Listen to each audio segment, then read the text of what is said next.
Welcome back to CK Masterclass. Today we are going to be continuing the Ethio-Eritrea War Part 2 History Kutakura Lama Unit 8 Part 2 Ethio-Eritrea War Warana Ethio-Eritrea jidduutti gaggeeffame kan jedhu ni ilaallaa jechuudha. Kun ammoo CK Masterclass itti channel keessan kan irraa fayyadamtanii History Grade 12 Masterclass dha. Waraan Ethio-Eritrea jechuudha.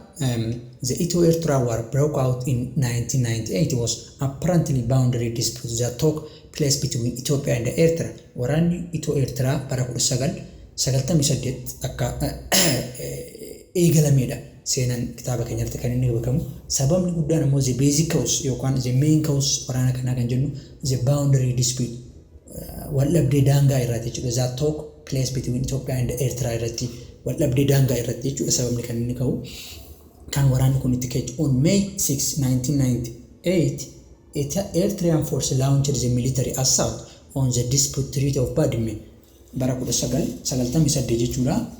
May 6 waraana kana Eritrean daangaa irratti daangaa Badime fi Shiraaroo irratti bara 1998 humni waraanaa uummata cunqursuudhaan daangaa irratti assault ajjechaa eegalee jechuudha. Consequently, sababa kanaaf jechuudha on May 3 after 7 days 1998 the Ethiopian force launched counter-offensive against Eritrean forces.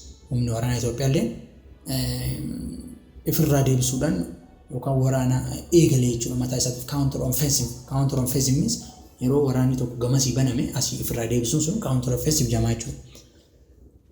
Yeroo kanatti jechuudha officially waraanni eegalee addunyaa guutuun beekuu eegalte jechuudha. The USA and the Rwanda sought to be mediate between two warring states and prepare the peace plan proposal calling for immediate evacuations of invading Eritrean troops from the disputed regions. USA fi Rwanda jechuudha biyyoota waraanatti jiran Eritrea fi Itoophiyaa jidduutti nageenya buusuudhaaf proposal nageenya qopheessuudhaan waraanni Eritrea immediately evacuation means akka bakka san gadhiisee bakka duraa weeraree Badime fi Shiraaroo san gadhiisee akka inni deemu ajajanii jechuudha. Unfortunately sanas ta'u however Eritrean government was not willing to accept the peace offers. Karaa nageenya yookaan filannoo nageenya isaa dhiyaatefame mootummaan Eritrea hin fudhanne jechuudha. The government of President Isaias Afwerki instead called for what?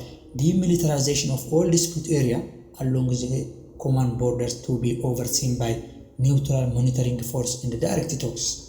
Maal jedhe bakka san gadhiisanii deemuu caalaa naannoo tana demilitarized waraana dhaabnee naannoo tana akka ilaalu yookaan qaamni nagaa tokko akka ilaaluudha kan inni jedhe malee peace nageenya san fudhadhu jedhe jechuudha. Following the refusals of Eritrean government to accept the USA-Rwandan peace plan, Ethiopia decided to take own measures. Samboda Ethiopian humna qabdu fayyadamuudhaan tarkaanfii fudhachuu eegalte jechuudha. On February 12, 1999, Ethiopia launched massive military offense against the force of Eritrea to restore Badime. February 22 bara 1995 Ethiopian waraana cimaa Eritrea irratti eegalte jechuudha. Massive military offense means waraana haala duraan hin beekamneen irratti eegalte jechuudha. Sunis kaayyoo guddaa waraana sanii maal ture? To restore Badime daangaa Itoophiyaa jala deebisuuf jechuudha. Well, the Ethiopian counter-offensive known as what? Operation of Sunset. Okay? Osoo aduun hin seenne keessatti waan san deebisuu qonna jiran. So maqaan masoon isaa Operation of Sunset. Operation waraana Sunset yookaan seensa aduu irratti daangaa keenya deeffatu qonna yaada jechuudha. The Ethiopian military assault was successfully and the Ethiopian troops managed to control most of contested treaties including Badime, Zalambassa, daangaawwan wal falmisiisaa irratti wal lolaa turan san humna waraana Itoophiyaa injifannoon jaamisuun isaanii milkaa'uudhaan daangaa akka Badime, Zalambassa fi kanneen kana fakkaatan on May 5, okay? May 5, May guyyoota sadii booda Ethiopia declared the war was what all over causality of Ethio-Eritrean war were heavy. yeroo kanatti daangaa wal irratti wal falmaa turan san erga deeffattee booda Mee 25 Itoophiyaan maal goote waraana daangaawwan Itoophiyaa jiran Eertiraa irratti hunda labsuudhaan waraanni Itoophiyaa fi Eertiraa hammaatuu danda'ee jira jechuudha. 10,000 of combats were killed, okay, on both sides. Waraanni 10,000tti tilmaamamu karaa lachuutti du'uu danda'ee jira jechuudha. And many more were wounded. Wounded means irra hedduun isaanii garuu madaa'uu danda'anii jiran waraana kanarratti.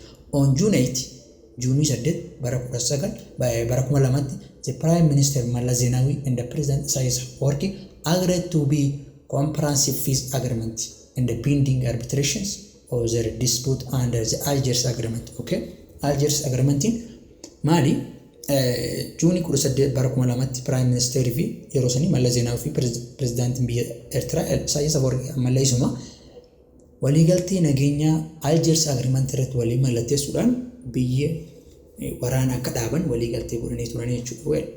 On July keessa jechuudha, June ji'a tokko booda jechuudha, 2020 United Nations Security Council adopted resolutions 1312 to 1312 25 km wide temporary security zone. Okay, kilomeetira 25 walirraa fagaatanii temporary security zone yookaan yeroodhaaf zoonii nageenyaa jechuudhaan TSZ means temporary security zone established within Eritrea. Eritrea keessatti hundeessuudhaan patrolled by what? The United Nations mission in Ethiopia and Eritrea. Waraana United Nations kan biyyoota adda addaa irraa fudhatee naannoo bakka san kan ture. Isaan lamaan kana hedduu waraana United Nations ture jechuudha. The UNMAA over 16 countries on the December 12, 2000 the peace agreement was signed by two governments. Mootummoota lamaaniitiin dhaabbata biyyoota 60 ol irratti waliigaltee nageenyaa bara 2000 fi bara 2000tti gaggeeffame jechuudha. Well, then on April 13, 2002, the Ethio-Eritrean Boundary Commission was established under the Algiers Agreement in collaboration with Permanent Court of Arbitration in The Hague. The issue final and the binding verdicts. Okay. April 13 bara 2002tti Ethio-Eritrean Boundary Commission hundeeffamuudhaan Algiers Agreement waliigaltee Algiers irratti gamtoomuudhaan eenyudha wajjin gamtoomuudhaan Permanent Court of Arbitration kan jedhamu jechuudha. Copenhagen biyya Netherlands keessatti kan inni argamu.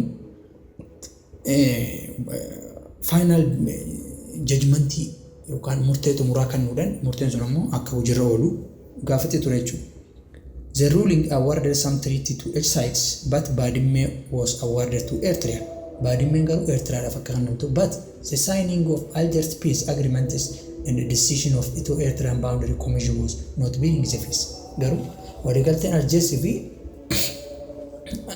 waliigalteen Ethio-Eritrean Boundary sun godhan sun nageenya fiduu hin dandeenye. Maaliif dhaabbanni mana murtii idil addunyaa Badimeen Eritreadhaaf akka kennamtudha kan inni murteessa jechuudha. Kun ammoo nageenya fiduu hin dandeenye. Also both country had pledged to accept the decision of the boundary commission. Garuu ammoo biyyoonni lachuu murtee manni murtii idil addunyaa murteessa kana fudhachuudhaaf waadaa galanii turan jechuudha. Pledge means waadaa galuu jechuudha of two countries, particularly Ethiopia requested further explanations and the decisions of the commission was not implemented.